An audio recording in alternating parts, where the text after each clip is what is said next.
नमस्कार साथियों, कैसे हैं आप सभी। उम्मीद है बहुत बेहतरीन होंगे और एक बहुत बेहतरीन टॉपिक हमारा चल रहा है जो आज लास्ट हो जाएगा। लेकिन इसके साथ हमें आज हाथी रिजर्व भी करना है, एलिफेंट रिजर्व। क्या करना है बेटा? जैसे हमने टाइगर रिजर्व पढ़े ना, टाइगर के संरक्षण के लिए, टाइगर को बचाना है इसलिए टाइगर रिजर्व पढ़े, वैसे ही हम एलिफेंट रिजर्व भी पढ़ेंगे। ठीक है, चलिए। अभी 1 2 3 मिनट आपके उस पे फॉग सा आ रहा होगा थोड़ा सा बेटा, कैमरे पे फॉग आ रखा है क्योंकि मौसम वैसा हो रहा है ना बिल्कुल। तो मैंने इसमें एक हीटर सा चला दिया है रूम में ताकि 2 4 मिनट में चला जाए। ठीक है, चलिए। मैं फिर से कह रहा हूं, जो बच्चे लेट जुड़े हों बेटा, ये टॉपिक्स स्टैटिक जी के इतनी बड़ी है कि इसको हाथ से लिख के पढ़ाना पूरा संभव नहीं है। और ये हमने आपसे जब बैच शुरू किया था तब भी नहीं किया था ये वादा कि ये हम हाथ से ही लिख के पढ़ाएंगे। जहां जरूरत होगी फैक्ट ऐड करने की मैं करूंगा बेटा। और केवल उन बच्चों की समस्या है ये जो साथ में नोट्स बनाते हैं, जबकि स्टैटिक जीके के साथ में नोट्स बनाने ही नहीं है बेटा। अगर आपने इसमें ना जो कनेक्ट करके हम लोग पढ़ने की कोशिश कर रहे हैं, अगर वो आपने कनेक्ट करके नहीं पढ़ा ना, तो फिर कोई फायदा ही नहीं है, फिर आपका क्लास लेने का फायदा नहीं। वो तो एज गुड एज पीडीएफ से पढ़ना है, जैसे आप पीडीएफ से पढ़ रहे हो। जो चीजें हम जोड़ते हैं, कनेक्ट करते हैं, वो आपको पढ़ना जरूरी है इसमें। और अगर आप साथ नोट्स बनाएंगे तो उस चीज को कहीं ना कहीं मिस कर जाएंगे। क्या बेटा? इसे मिस कर जाएंगे तो वो हाथ से लिख के पढ़ाने का ना मैं वादा कर सकता हूं, वो नवीन सर ने भी नहीं पढ़ाया था। आप देख लेना पुरानी क्लास, वो नवीन सर ने भी नहीं पढ़ाया था स्टैटिक जीके, क्योंकि पॉसिबल ही नहीं है इतना बड़ा कोर्स करना बेटा। चलिए, ठीक है।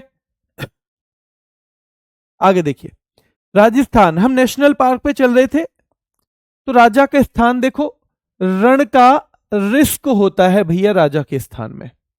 हम इसे राजा का स्थान करेंगे, राजा का स्थान। राजस्थान को हम किससे कनेक्ट करेंगे? तो हम राजा के स्थान से कनेक्ट करेंगे। 2 4 मिनट में बेटा बिल्कुल साफ दिखेगा, 2 3 मिनट की बात है, बिल्कुल साफ दिखेगा आपको। ठीक है, चलिए। तो याद रखना है, राजा का स्थान, बच्चा कह रहा है कितनी क्लास में खत्म हो जाएगी? लगभग 60 क्लास होंगी बेटा, वो हम पहले दिन बता चुके हैं। ठीक है, लगभग 60 क्लास होंगी, पर आपका बहुत अच्छे से हो जाएगा सिलेबस। तो रणथंबोर नेशनल पार्क राजस्थान में है। सरिस्का हम टाइगर रिजर्व में भी पढ़ चुके थे। मुकुंदरा हिल्स भी हम पढ़ चुके थे बेटा, वो भी कहाँ पे है? राजस्थान में। तो ये तीनों की ट्रिक हमने पहले भी देखी है कि रण रण का रिस्क होता है बेटा राजा के स्थान पे, इसलिए मुकुंद भाई हिल्स पे बनाते हैं राजा का स्थान, हिल्स पे। तो 3 हमारे टाइगर रिजर्व भी हैं सेम, और 3 हमारे नेशनल पार्क भी हैं। डेजर्ट नेशनल पार्क तो आपको पता ही है भैया, डेजर्ट राजस्थान से बड़ा क्या ही होगा इंडिया में। अगर बात इंडिया की चल रही है तो ध्यान रखना है, ठीक है, ध्यान रखना है। तो डेजर्ट नेशनल पार्क राजस्थान का है। और केवला देव, ये भी कहां का है? ये भी बेटा राजस्थान का है। केवला देव भी राजस्थान का है। मेरे ख्याल से यहां आप कोई गड़बड़ करोगे नहीं। कंचनजंगा सिक्किम का कंचनजंगा है, और आपको पता होगा ये है ना the only mixed UNESCO world heritage site है। द ओनली मिक्स्ड यानी मिश्रित, तो मिक्स्ड ये क्या है बेटा?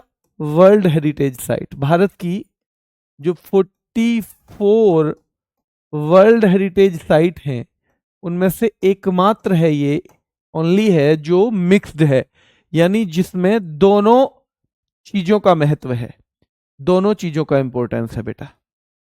ठीक है, चलिए। यानी कि ये कल्चर के लिहाज से भी और नेचर के हिसाब से भी, ये दोनों के हिसाब से महत्वपूर्ण है।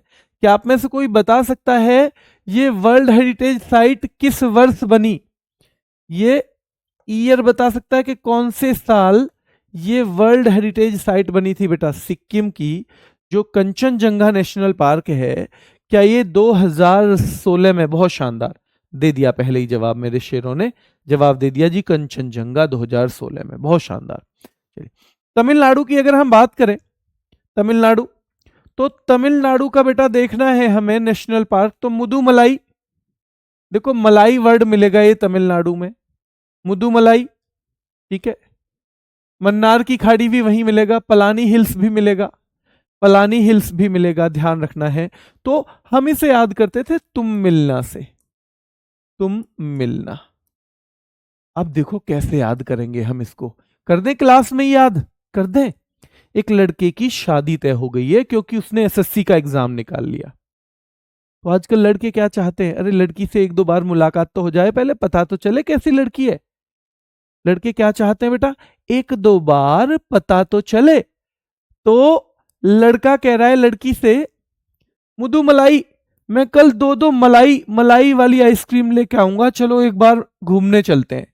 मैं दो दो मलाई वाली आइसक्रीम लेके आऊंगा, ठीक है। मुकुर्ती, और मैंने तुमको ना कुर्ती सलवार में ही देखा है, बस तुम कल जींस टी शर्ट पहन के आना, तुम कल मिलने आना, मैं दो दो मलाई लाऊंगा खाने के लिए। मुकुर्ती, और मैंने तुम ना कुर्ती सलवार में ही देखी हो, कल जींस टी शर्ट में मुझसे मिलने आना, जींस टी शर्ट में मिलने आना, ठीक है। अब भैया लड़की भी पूरी इंदिरा गांधी थी। इंदिरा गांधी का मतलब ही क्या है, थोड़ा शक्ति का प्रतीक, निर्भीक।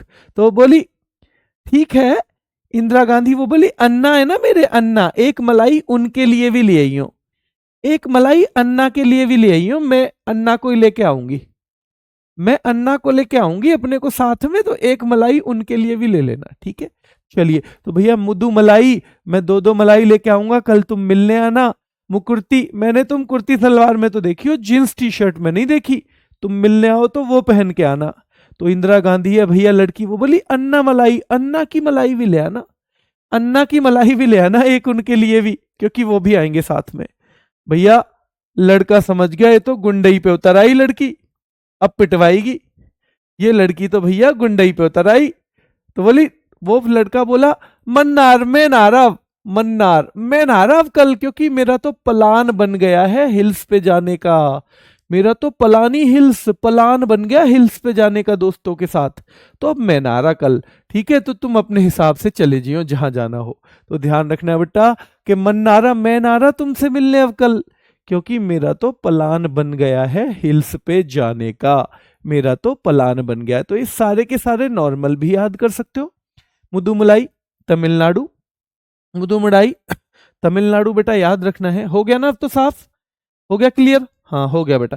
बेटा वो बाहर से नहीं होता साफ, वो अंदर फॉग चला जाता है कभी कभी सर्दियों में, और फिर वो अंदर ही रहता है, ठीक है। मुदुमलाई तमिलनाडु, मुकुर्ती तमिलनाडु, इंदिरा गांधी अन्नामलाई नाम से भी आएगा तमिलनाडु, गुंडई ध्यान रखना है, गुंडई नेशनल पार्क याद रखना है तमिलनाडु, मन्नार की खाड़ी तमिलनाडु, और पलानी हिल्स भी तमिलनाडु, पलानी हिल्स भी तमिलनाडु। नहीं होगा बेटा रावत सिंह जी, बिल्कुल नहीं होगे आप कंफ्यूज, दो तीन बार ही पढ़ना पड़ेगा, फिर कभी पढ़ना ही नहीं पड़ेगा, कभी नहीं पढ़ना पड़ेगा, है ना, शुरू में ही लगता है ये, ध्यान रखना है, ठीक है। चलिए अब तेलंगाना पे आ जाओ। तेलंगाना पे एक तो महावीर हरीना वनस्थली, ये बहुत पूछा जाता है पेपर में, तो महावीर हरीना वनस्थली, कासु ब्रह्मानंद रेड्डी, और बेटा मृगवानी, मृगवानी नेशनल पार्क, ये तीन है, तीनों रटने ही पड़ेंगे आपको। और यहां से सवाल बहुत आता है, महावीर हरीना वनस्थली नेशनल पार्क तेलंगाना में है, मृगवानी तेलंगाना में है, मृगवानी तेलंगाना में है, ठीक है। चलिए आगे आइए।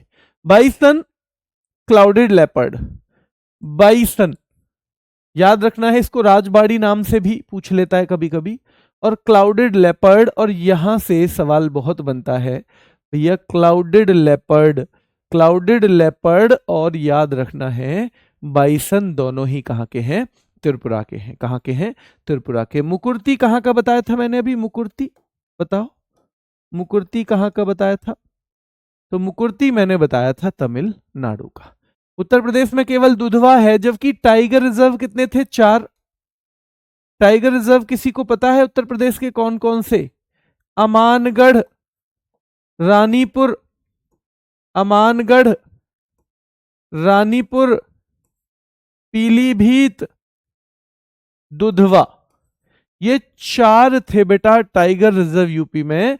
लेकिन नेशनल पार्क केवल क्या है, केवल और केवल दुधवा नेशनल पार्क है, केवल दुधवा नेशनल पार्क है, ठीक है, केवल दुधवा नेशनल पार्क है, तो हमें याद रखना है, ठीक है। चलिए बाइसन कहाँ का है, बाइसन, तो बाइसन बेटा तमिलनाडु का है, ठीक है, बाइसन, और याद रखना है क्लाउडेड लेपर्ड, क्लाउडेड लेपर्ड भी कहाँ का है, तो ये भी कहाँ का है, तो दोनों ही कहाँ के हैं, त्रिपुरा के हैं, ठीक है, ये त्रिपुरा के हैं।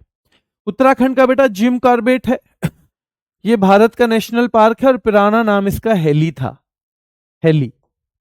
फिर रामगंगा रखने की भी बात चल रही है पर अभी रखा तो नहीं गया। इसको जब टाइगर रिजर्व बनाते हैं तो कॉर्बेट टाइगर रिजर्व बन जाता है केवल, फिर जिम हट जाता है बेटा, फिर सीधे नाम आता है कॉर्बेट टाइगर रिजर्व। तो उत्तराखंड में जिम कॉर्बेट नेशनल पार्क है, क्या है, जिम कॉर्बेट। गंगोत्री भी है, गंगोत्री वहीं से तो निकलती है गंगा, उत्तराखंड से ही गंगोत्री। गोविंद नेशनल पार्क भी है, और देखो राजा जी पहले भी हमने देखा था टाइगर रिजर्व में भी, भैया राजा जी को उत्तर मत देना कुछ भी, राजा जी को जवाब मत दे देना कभी। और ये फूलों की घाटी और नंदा देवी, ये तो हमने पढ़े थे कहाँ, ये बेटा यूनेस्को स्थल हैं, यूनेस्को में क्या 1988 में शामिल हुए थे, 1988। वैसे पहले फूलों की घाटी ही शामिल हुई थी, या नंदा देवी, नंदा देवी शामिल हुआ था पहले, ठीक है, फिर फूलों की घाटी भी शामिल हुआ। नंदा देवी और फूलों की घाटी एक साथ बोला जाता है वहां पे, एक साथ बोला जाता है, ठीक है। चलिए, तो यहां पे है बेटा उत्तराखंड का जिम कॉर्बेट राष्ट्रीय उद्यान, भारत का पहला है, ध्यान रखना है, भारत का पहला है, ठीक है, भारत का पहला है। पुराना नाम क्या है, तो इसका क्लाउडेड लेपर्ड है। जल्दी बताओ मुझे, कल जो पिछली क्लास हुई थी मैंने उसमें एक चीज बताई थी आपको कि भैया एक टाइगर रिजर्व है सत्यमंगलम, कहां पे है, सत्यमंगलम कहां पे है बेटा, सत्यमंगलम कहां पे है,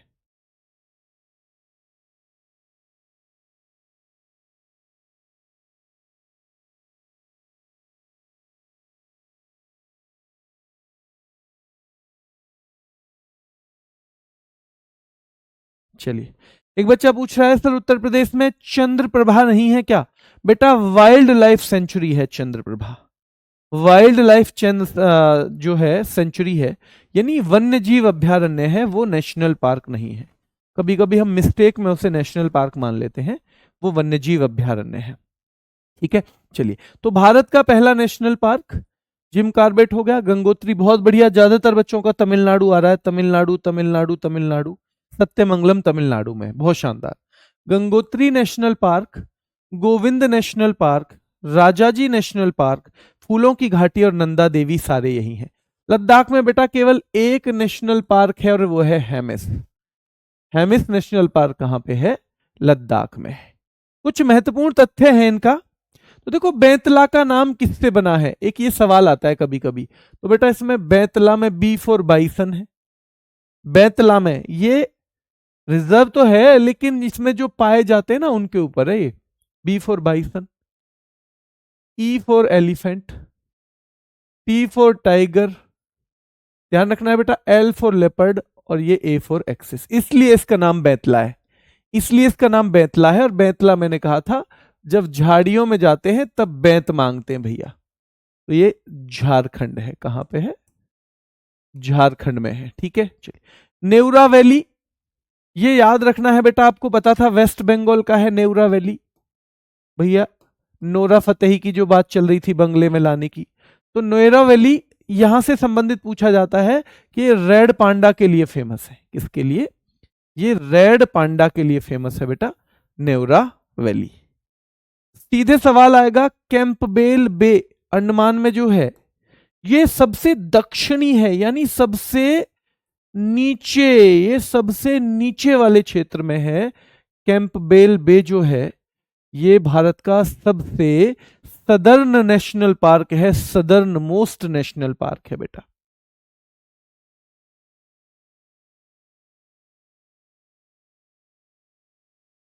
चलिए बेटा ध्यान रखना है। हाँ, कौन सा रॉन्ग है, मैंने बाइसन और क्लाउडेड लेपर्ड त्रिपुरा में लिखा है। ठीक है बेटा, तो वो त्रिपुरा में ही है, वो त्रिपुरा में ही है। ठीक है बेटा, हाँ है में सबसे बड़ा है। कैम्पबेल बे की अगर बात करें तो भारत का सबसे दक्षिणी है, यहां से सवाल बन सकता है। एक सिरोही है मणिपुर में, तो पूछा जाएगा यहां पे कौन सा फूल पाया जाता है। तो ध्यान रखना है बेटा, सिरोही लिली, सिरोही लिली जो फूल है वो कहां पे पाया जाता है, सिरोही नेशनल पार्क में पाया जाता है। ठीक है, सीधे सीधे पूछा जाएगा हंगुल के लिए दुनिया का एकमात्र घर कौन सा है, इसे कश्मीरी स्टैग कह देते हैं हम। तो हंगुल के लिए तो बेटा याद रखना है, only home in the world to the hangul, ये कश्मीरी स्टैग है। क्या है, कश्मीरी स्टैग। और पिन वैली कहां पर है बेटा, तो एक कोल्ड डेजर्ट एरिया में है। कोल्ड डेजर्ट एरिया जो है हिमाचल का, ये पिन वैली कहां पे मिलता है, कोल्ड डेजर्ट में मिलता है। ठीक है, जल्दापारा बेटा असम के बाहर, क्योंकि ये वेस्ट बंगाल का है।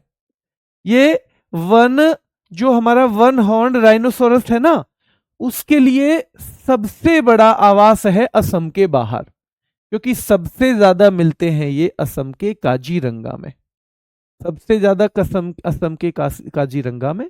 फिर उसके बाद ये मिलते हैं बेटा दूसरे नंबर पे जल्दापारा में। और सबसे ज्यादा नेशनल पार्क वाला राज्य कौन सा है, तो वो एमपी है। कौन सा है, एमपी है। सबसे ज्यादा वाला यूटी कौन सा है, अंडमान और निकोबार आइलैंड। अंडमान और निकोबार आइलैंड बेटा याद रखना है। और एकमात्र फ्लोटिंग नेशनल पार्क, फ्लोटिंग तैरता हुआ, तो याद रखना है, यहां से सीधे सवाल बनता है, तैरता हुआ है केबुल लामजाओ मणिपुर का। केबुल लामजाओ मणिपुर का है बेटा, याद रखना है, केबुल लामजाओ मणिपुर का है, याद रखना है। और भारत का पहला नेशनल पार्क जिम कॉर्बेट, तब इसको हेली नेशनल पार्क के तौर पे जानते थे। किसके तौर पे जानते थे, हेली, तब इसका नाम था। ठीक है, हेली नेशनल पार्क तब इसका नाम हुआ करता था। तो ये सारे फैक्ट ऐसे हैं जहां से सीधे सवाल बनने की संभावना रहती है, ये सारे फैक्ट ऐसे हैं। ठीक है, बेतला का नाम पूछ सकता है, bison, elephant, tiger, leopard, axis. Neora घाटी किसके लिए फेमस है पूछेगा, तो रेड पांडा के लिए। भारत का सदर्न मोस्ट नेशनल पार्क कौन सा है, तो कैम्पबेल बे है। कौन से नेशनल पार्क में सिरोही लिली फूल पाया जाता है, तो बेटा मणिपुर के सिरोही नेशनल पार्क में। जो हंगुल जिसे कश्मीरी स्टैग कहते हैं, उसके लिए दुनिया का एकमात्र घर, only home in the world क्या है, तो दाचीगम है। कोल्ड डेजर्ट बेटा Pin valley, cold desert. Jaldapara West Bengal, Jaldapara West Bengal. और सबसे ज्यादा नेशनल पार्क एमपी, सबसे ज्यादा। और सबसे ज्यादा बेटा नेशनल पार्क वाला यूटी क्या है, तो अंडमान और निकोबार आइलैंड्स। ठीक है, चलिए एकमात्र फ्लोटिंग नेशनल पार्क है ना, only floating national park in the world है केबुल लामजाओ, जो मणिपुर में है। और बेटा भारत का पहला national park Jim Corbett Uttarakhand वाला माना जाता है, उत्तराखंड वाला माना जाता है। और ये बार बार बार बार आपको याद करने हैं, बार बार बार बार आपको याद करने हैं, बार बार याद करने हैं। उसी से ही आपकी चीजें क्लियर होंगी, उसी से बेहतर होंगी चीजें। ठीक है, चलिए भारत के प्रमुख हाथी रिजर्व से लेटेस्ट पैटर्न है एग्जामिनर का सवाल पूछना। लेटेस्ट पैटर्न में वो क्या करता है, भारत के नेशनल पार्क से सवाल पूछता है एग्जामिनर। ठीक है, चलिए तो सॉरी हाथी रिजर्व से। हाथी रिजर्व क्या है, जैसे नेशनल पार्क था किसी जगह के पर्यावरण और वनस्पति को, जीव जंतुओं को बचाने के लिए, वो सब के लिए है। टाइगर रिजर्व में फोकस दे दिया टाइगर पे, कि टाइगर को बचाना है, ध्यान रखना है, टाइगर को बचाना है। अब हाथी रिजर्व में किस पे दे दिया जाएगा बेटा, हाथी रिजर्व में हाथी पे फोकस है, हाथी रिजर्व में हाथी पे फोकस है। ठीक है, चलिए हाथी पे फोकस है बेटा। बिहार में दो, भाई बिहार की बहुत दिनों से बात चल रही है, एक बार उसे नोटिफाई हो जाने दो, इसलिए मैंने कहा था, इसलिए मैंने कहा है। और अगर वो आता है तो करंट अफेयर में भी गुरुजी करा देंगे आपको, है ना। एक बार नोटिफाई होने दो, कई बार नोटिफाई नहीं होता, पहले ही बहुत सारे आर्टिकल लिख जाते हैं, शॉर्ट बन जाते हैं, कोई कोई पढ़ा भी देता है, लेकिन वो नोटिफाई होने दो, तभी फाइनल हो पाता है वो, है ना, तभी फाइनल हो पाता है। अगर वो हो जाएगा, अगर वो नोटिफाई हो जाता है, मैं और एक बार देख लूंगा आज, तो फिर सीधे सीधे क्या हो जाएगा, तो फिर संख्या जो है बिहार में 2 हो जाएगी।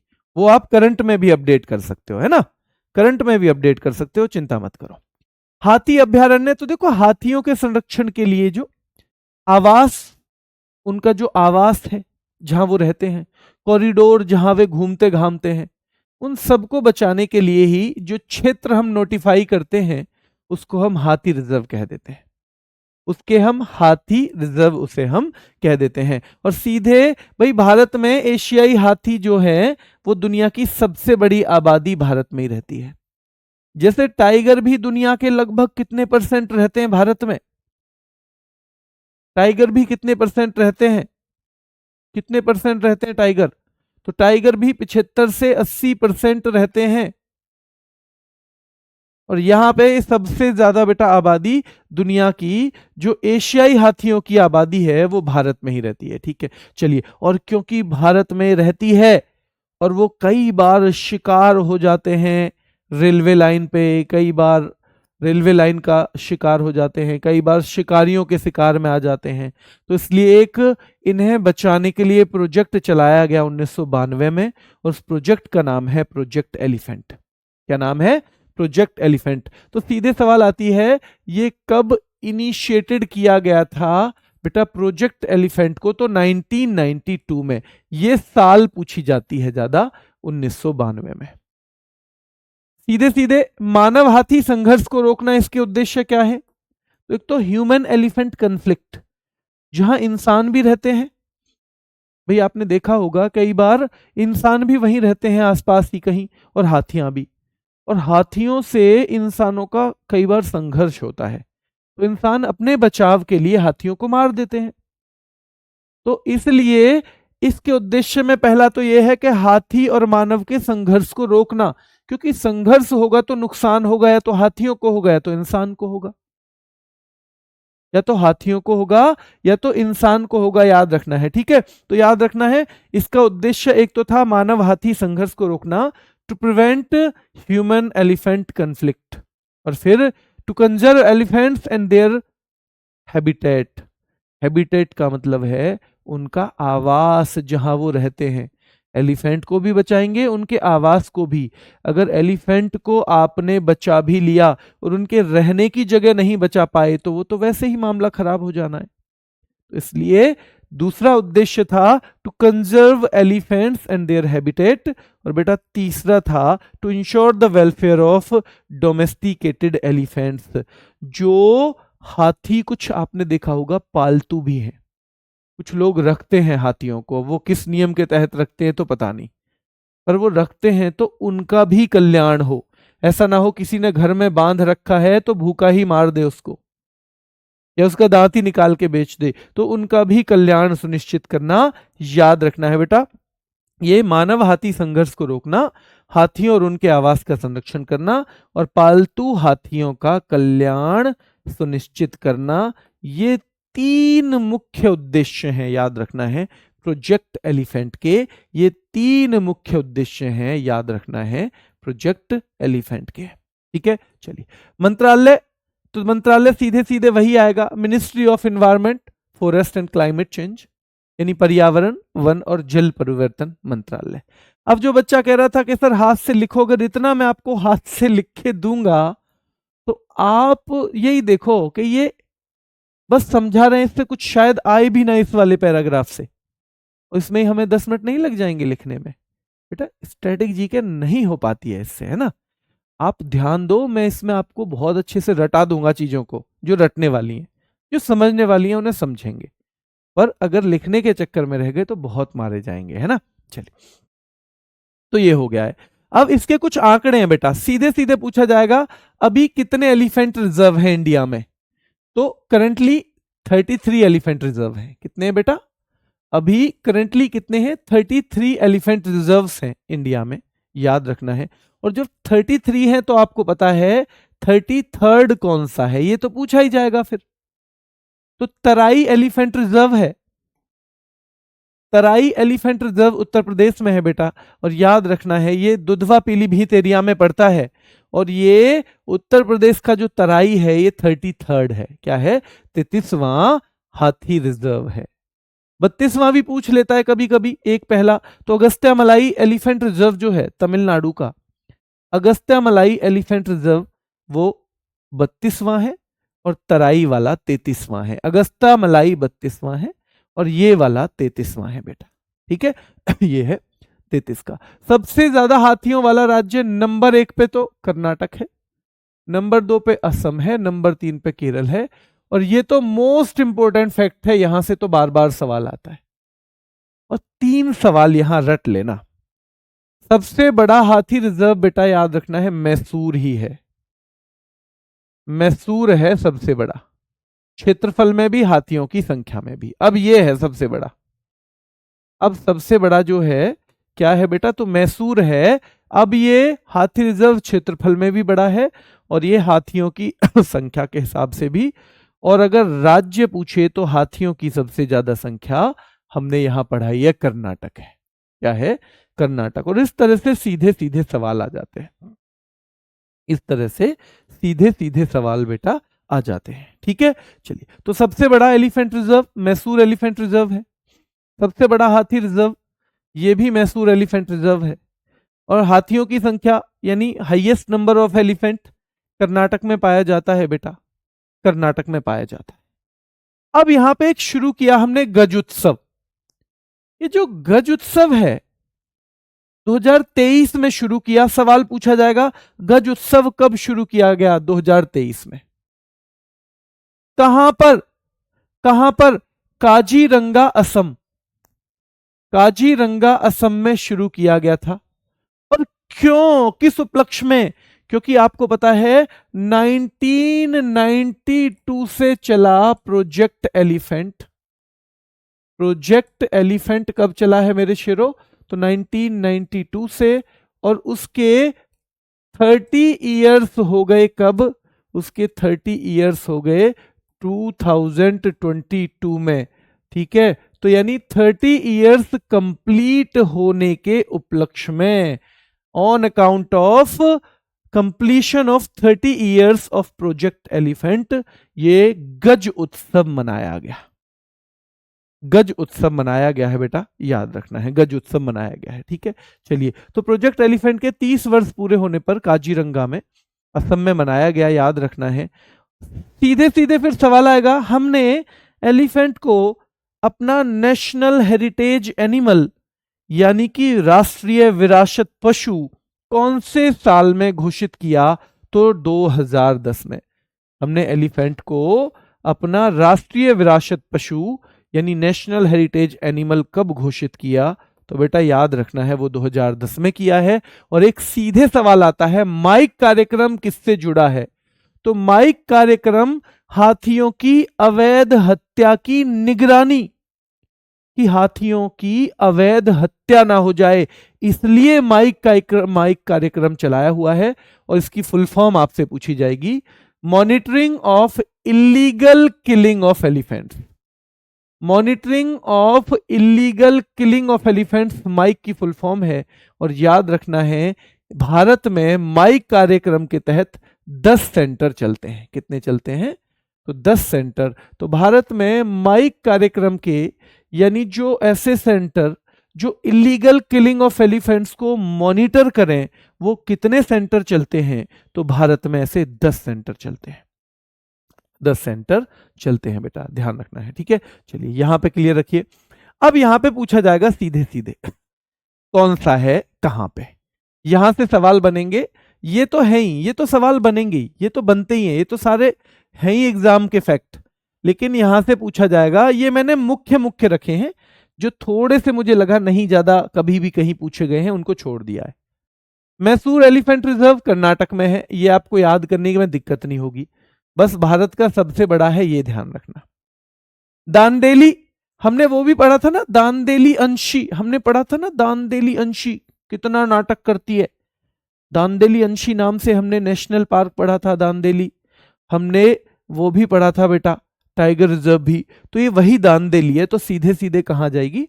कर्नाटक में ही आ जाएगा। ठीक है, चलिए काजीरंगा नाम आ गया, काजीरंगा कार्बी एंगलोंग, तो काजीरंगा नाम आते ही आपको दिक्कत नहीं होगी। जहां आपको ज्यादा दिक्कत ना होगी, कम रिवीजन है, वहां एक टिक कर दे रहा हूं। दांडेली, क्योंकि दांडेली अंशी हमने बहुत बार पढ़ लिया। अब काजीरंगा हमने बहुत बार पढ़ लिया, उसमें काजीरंगा कार्बी एंगलोंग कुछ भी जोड़ दो, उससे क्या ही फर्क पड़ता है, हो जाएगा सीधे सीधे असम में, हो जाएगा सीधे सीधे बेटा असम में। ठीक है, चलिए मैं क्लास लूंगा, अभी आपकी सवाल लूंगा, चिंता मत करो। धनसिरी लंगडिंग, धनसिरी लंगडिंग बेटा याद रखना है, असम में है धनसिरी लंगडिंग, इसको थोड़ा ज्यादा रिवीजन कर लेना। और देहिंग पटकाई हम बार बार पढ़ेंगे, देहिंग पटकाई नाम से असम में बहुत सारी चीज आएंगी, तो आप आसानी से पहचान लोगे, कोई दिक्कत नहीं है। वायनाड झील से भी पता चल जाता है बेटा, देखो यहां बस एक याद करना पड़ेगा, वायनाड, वायनाड केरल में वो भी है जहां से राहुल गांधी सांसद थे, ठीक है, वो वाला भी है। पेरियार, पेरियार वहां नेशनल पार्क भी था बेटा। अनामुडी, अन्ना के और मुंडा के, मुंडी के चक्कर में नहीं पढ़ते पढ़े लिखे लोग, तो ये तीन तो आपको आसानी से याद हो गए। केवल नीलांबुर याद रखना है, नीलांबुर, तो केवल नीलांबुर को आपको 2-3 बार रिवाइज करना है। नीलांबुर एलिफेंट रिजर्व जो है वो केरल में है, कहां पे है, केरल। वायनाड नाम से आएगा, आप फटाफट करोगे, पेरियार नाम से आएगा, फटाफट कर दोगे, अनामुडी नाम से आएगा, फटाफट कर दोगे।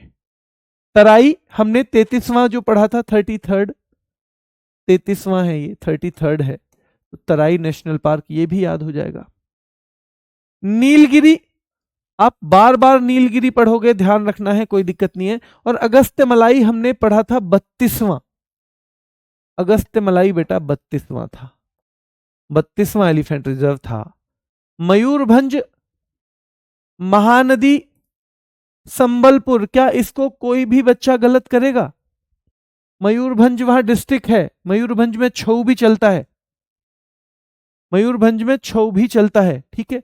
दूसरा महानदी, उड़ीसा में नदी है, ये भी आप पहचान जाओगे। संबलपुर भी जगह है बेटा, ये भी पहचान जाओगे, तो कोई दिक्कत ही नहीं है, फिर बिल्कुल कोई परेशानी नहीं है, इनको तो आप कर लोगे याद, इसलिए मैंने इन पे केवल एक एक ही टिक लगाया है। आप भी ऐसे ही रिवीजन करेंगे। अगर आपको कोई चीज याद नहीं है और आप उसका रिवीजन नहीं करते हैं तो बहुत खतरनाक है, पर आपको एक चीज बहुत अच्छे से याद है और बार बार उसी के रिवीजन में टाइम वेस्ट कर रहे हैं, तो वो भी उतनी ही खतरनाक चीज है। इसलिए हमें हमेशा चीजों को आइडेंटिफाई करना चाहिए। मयूरभंज बस एक बार, जब हम पूरे चीजों को 3 बार रिवाइज करेंगे ना, तो मयूरभंज को बस एक बार करेंगे, इसलिए एक टिक है। जब हम पूरी चीजों को 3 बार करेंगे तो नीलगिरी और अगस्त्य मलाई को केवल 2 बार करेंगे। और सोनितपुर आपसे पूछा जाएगा, क्योंकि यहां कनेक्ट करने के लिए कुछ नहीं है, जब तक याद ना हो तब तक रटना है इसको। सोनितपुर को बेटा जब तक याद ना हो तब तक इसको बार बार बार बार बार बार करना है। चलिए, वेबसाइट में बुक ऑर्डर की थी, उसकी डिटेल नहीं दिख रही बेटा, बुक का डिटेल तो मुझे भी नहीं दिखेगा आपने कैसे की है, तो आप एक बार हमारा जो नंबर है, हेल्पलाइन नंबर, वहां कॉल कर सकते हैं।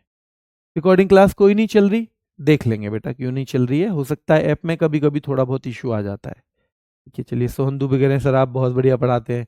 अभी तो बेटा 5-7 ही क्लास लिए और पढ़ो, अभी क्या पता यही बस 5-7 ही क्लास आती हो मुझ पे अच्छे से पढ़ानी, इसलिए अभी मत कोई भी डिसीजन लो, अभी तो और अच्छा करने दो थोड़ा सा। और आप ना छोटे एग्जाम की तैयारी नहीं कर रहे हो, आपके पास मेहनत करने का कोई भी विकल्प नहीं है, मेहनत करनी ही पड़ेगी, नहीं करेंगे तो नौकरी से दूर रह जाएंगे। नौकरी से तो दूर नहीं रहना है, पर मेहनत भी बैठ के करनी है, कहीं कोई टेलीफोन लाइन तो खोद नहीं रहे हम, है ना। ऐसा भी नहीं है कि भाई धूप में हम वहां काम कर रहे हैं, भाई टेलीफोन लाइन खोद रहे हैं या धूप में धान लगा रहे हैं, तो ये आसान ही काम है, पढ़ाई उतना मुश्किल नहीं होता, पढ़ाई उतना ज्यादा मुश्किल होती नहीं है कभी भी, है ना। इसको थोड़ा सा करेंगे मेहनत तो हो जाएगी। चलिए, मयूरभंज, महानदी, संबलपुर। सोनितपुर टाइगर रिजर्व बेटा असम में है।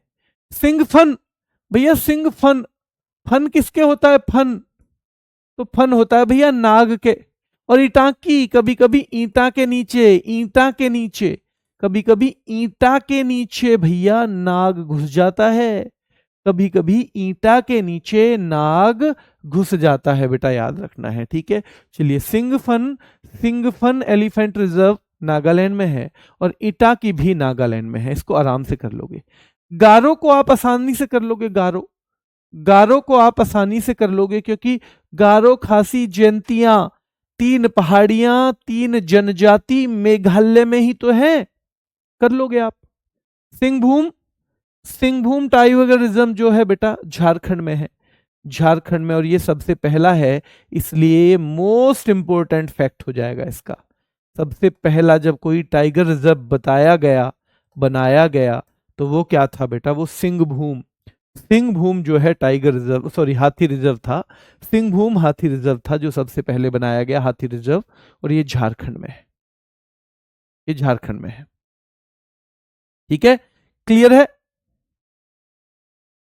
सर नवीन सर ने क्यों नहीं कराया बेटा, नवीन सर ने ना ये उसमें करा दिया होगा नायक सीरीज में, वो एकाध चीज जैसे नायक सीरीज आपके लिए चलाई थी ना, उसमें करा दिया था मेरे ख्याल से। ये मैं भी अगर प्रैक्टिस सेट आपका लेता तो मैं भी वहीं करा देता, क्योंकि इतना बड़ा टॉपिक नहीं है, 2-3 दिन में थोड़ी थोड़ी चीजें करा देते, पर क्योंकि अभी मुझे नहीं पता कि मैं आपका प्रैक्टिस सेट कभी लूंगा या नहीं, तो इसलिए मैं इसे अलग से करवा दे रहा हूं, ठीक है। चलो, तो ये हो गया।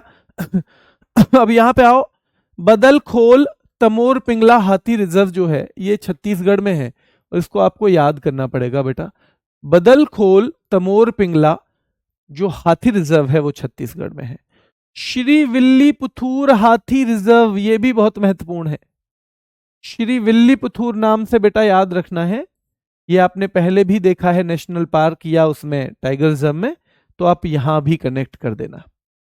तराई हाथी रिजर्व उत्तर प्रदेश का है, तराई कहां का है, उत्तर प्रदेश का है बेटा, तराई कहां का है, उत्तर प्रदेश का है। अच्छा, 2 बार लिख गया ये, ठीक है। शिवलिक बहुत महत्वपूर्ण है बेटा, शिवलिक हाथी रिजर्व जो है वो उत्तराखंड का है। और मयूर झरना, भैया मयूर, देखो बंगले में तो भैया झरना भी लगवाते हैं आजकल नए नए लोग, मयूर में लोग, बंगले में लोग झरना लगवाते हैं, और बंगले में भैया मयूर भी नाचते रहते हैं, तो बंगले में मयूर भी नाचते रहते हैं। अब मयूर भंज से कनेक्ट मत कर देना, मयूर भंज अलग है, मयूर तो उड़ जाता है, पर बेटा ये मयूर झरना, जैसे मोर का सा झरना, वो तो बंगले में ही लगेगा ना, वो तो उड़ेगा नहीं। अगर मोर वाला झरना लगवाना है आपको तो वो तो बंगले में ही लगेगा आपके आंगन में। तो मयूर झरना हाथी रिजर्व, कभी आप मयूर नाम समझते ही उड़ीसा कर दो तो इसको जरूर अलग से फोकस करना है, अलग से फोकस रखना है इस पे, क्योंकि यहां गलती होने की संभावना है।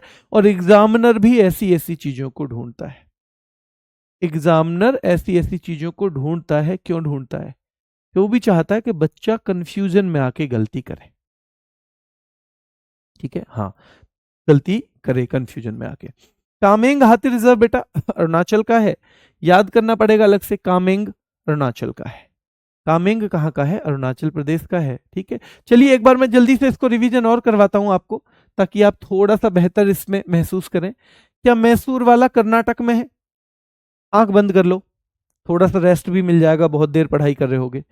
मैसूर, बिल्कुल आंख बंद कर लो, जो बच्चे ईमानदारी से मतलब बात मानने को तैयार हैं वो आंख बंद कर लो, बस ध्यान आवाज पे रहे। मैसूर वाला बेटा कहाँ पे है, क्या कर्नाटक में है, मैसूर प्लेस कर्नाटक में मिलेगा आपको, मैसूर कर्नाटक को ही कहते थे, ठीक है। तो मैसूर वाला कर्नाटक में है, ये क्षेत्रफल के हिसाब से सबसे बड़ा है, ये हाथियों की संख्या के हिसाब से सबसे बड़ा है, और राज्य पूछेंगे तो कर्नाटक में सबसे ज्यादा हाथी हैं, ठीक है। चलिए, दांडेली हमने पढ़ा था, दांडेली अंशी नाम से कितना नाटक करती है, तो ये दांडेली जो है ये नाटक, भैया दंड मिलेगा अगर नाटक करोगे, तो ये भी कर्नाटक का है। काजीरंगा, कार्बी एंगलोंग, और भैया काजीरंगा नाम आते ही हम असम में भाग जाते हैं। धनसिरी, भैया धनसिरी लंगड़िंग, भैया धनसिरी औसम निकली लड़की है, चहल से इतने सारे पैसे लूट ले गई, धनसिरी तो औसम लड़की निकली, औसम लड़की निकली, वो तो चहल से सारे पैसे लेके चली गई। तो धनसिरी लंगड़िंग याद रखना है, असम की है, ठीक है। दिहिंग पटकाई असम का है, ये आपको बार बार मिलेगा। वायनाड हम केरल को पहचान लेंगे, वायनाड के अलावा पेरियार, परे रहते हैं यारों से पढ़े लिखे लोग, हमने पहले भी कनेक्ट किया, ये भी केरल। और अनामुडी बेटा, अनामुडी, अन्ना और मुंडी के चक्कर में केरल के लोग नहीं पढ़ते, पढ़े लिखे, ये भी याद रखना है। नीलांबुर बस याद रख लेना, नीलांबुर, ठीक है, नीलांबुर केरल, नीलांबुर केवल याद कर लो, नीलांबुर केवल, ठीक है। चलिए, और तराई एलिफेंट रिजर्व 33वां है यूपी का, है ना। नीलगिरी तमिलनाडु का है, और अगस्त मलाई भी तमिलनाडु का है। मलाई वर्ड है ना, मलाई, मलाई, तो तमिलनाडु में पहुंचो। मयूरभंज, ठीक है, मयूरभंज की एकाद अगर इसका वो मिलेगा ना आपको, एकाद वो मिलेगा, अपवाद तो उसे याद कर लेंगे। मयूरभंज आपको पता ही है भैया, उड़ीसा, महानदी भी उड़ीसा में और संबलपुर में, तो ये तीनों एलिफेंट रिजर्व कहाँ के हैं, उड़ीसा के हैं। सोनितपुर वाला असम का है, सोनितपुर असम का है, सोनितपुर असम का है। सिंगफन नागालैंड का है, इटांकी नागालैंड का है, गारो हिल्स नागालैंड का है बेटा, गारो हिल्स मेघालय का है, मेघालय का, ठीक है। सिंहभूम झारखंड का है। सिंह की भूमि क्या है भैया, झाड़ियों वाड़ियों में ही तो रहेगा सिंह। सिंहभूम, सिंह की भूमि क्या है, झाड़ियों में ही तो रहेगा सिंह, कहाँ रहेगा, झाड़ियों में रहेगा। बदलखोल बेटा, बदलखोल और तमोर पिंगला ये छत्तीसगढ़ का है। श्री विल्लीपुथूर जो है ये तमिलनाडु का है। तराई वाला उत्तर प्रदेश का है।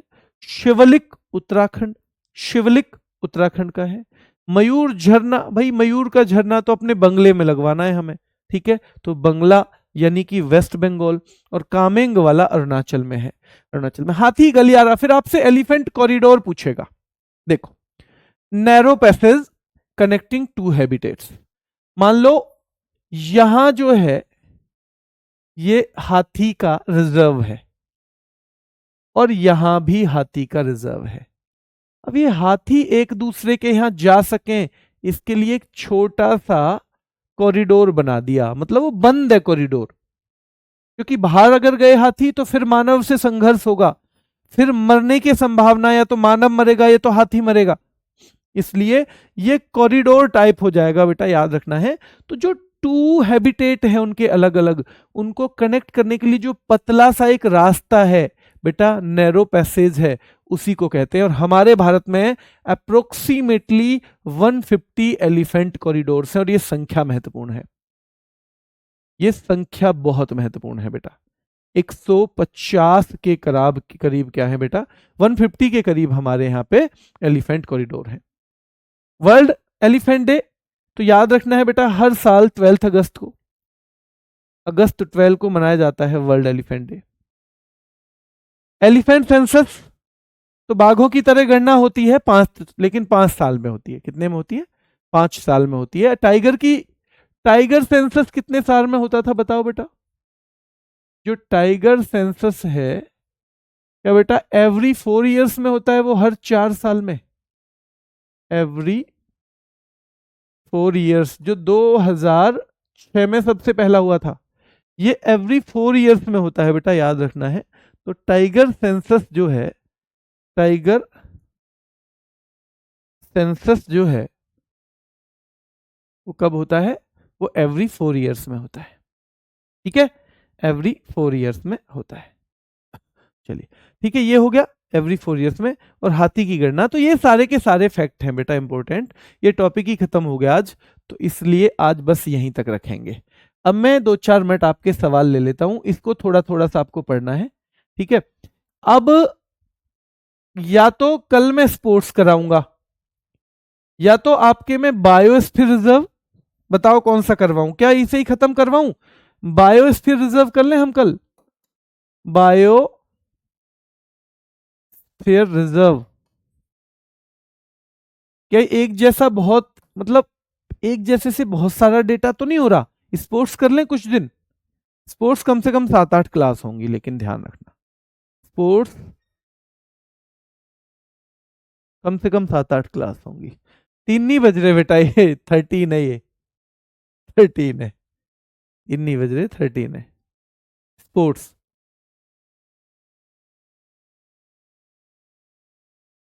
हाँ ठीक है, तो फिर मुझसे आपका एक प्रॉमिस मुझे आपसे चाहिए, ठीक है, हम कल से स्पोर्ट्स करते हैं, स्पोर्ट्स ना, लेकिन एक प्रॉमिस चाहिए आपसे